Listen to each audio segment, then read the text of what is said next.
আমি কোথায় আইছি রে, সব দেখ আমি কোন জায়গায় আইছি। একবার বিলে চলে আইছি জাল পাততে। এখন আকাশের মেঘ আজকে সেই লাগাইছে, এই জালে যদি বৃষ্টি হয় এত বড় বড় কই মাছ গাদি হয়ে যাবে। এই যে আমরা চলে আইছি আমার বিল, একটু দেখেন আপনারা জাস্ট ওই দিক দেখেন, মানে পরিবেশটা জাস্ট দেখুন কত সুন্দর জায়গা আমাদের বিল। এইগুলো দেখছেন, এইগুলো আমরা ছোটবেলায় এইগুলো নিয়ে খেলতাম। শৈশবের স্মৃতি মনে পড়ে গেলে খুব কষ্ট লাগে। ছোটবেলা কতটা সুন্দর জীবন ছিল, কারণ ব্যস্ততা হয়ে গেছি। অনেকদিন পর জাল পাততে আইছি। আসুন আপনাদের দেখাচ্ছি, দেখতে পাচ্ছেন আমরা আগে এইগুলাকে ইসি মাছ বলতাম। এটা আপনাদের দেখাচ্ছি, এইগুলা নাই, এইগুলার মধ্যে আগে ইসি মাছ থাকতো, প্রচুর ইসি মাছ। তো এখন বর্ষার পানি ওইভাবে আর হয় না, ইসি মাছও আর নাই, বুঝতে পারছেন। তো আসুন আপনাদের দেখাচ্ছি। তো জাল টাল পাইছি যাবো কাল সকাল বিলা।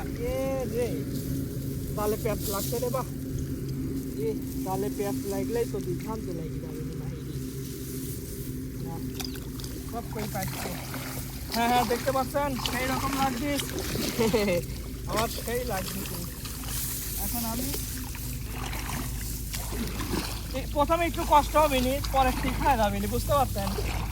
তো আপনারা কি কখন এইভাবে জালে মাছ মারতেন? আপনারা কমেন্টে কিন্তু লিখে যাবেন, ঠিক আছে। আপনারা আর গ্রামের জীবন শহরের জীবন যাপনের থেকে অনেক সুন্দর, বুঝতে পারছেন। শহরের জীবন যাপনের থেকে মাছ মারতে আইছি রে, জালে পেঁচ বাই দিক আছে এই তো রে একবারে। এখন কি করব, বুদ্ধি আছে। জীবনে বিপদে পড়লে মাথা ঠান্ডা রাখবেন সবসময়, তাহলে এরকম বিপদ আসে না। এরকম খুব ঝামেলা। ছোটবেলায় যখন এরকম জল পড়ছি, এখন কি করি, জালে যখন পেঁচ বাঁধে সেখন কি মিজাজ খারাপ হয়, বুঝতে পারছেন। এখন কি করি, হ্যাঁ এটা খুলিতে আর একটা খুলি, এক এক ইরাদি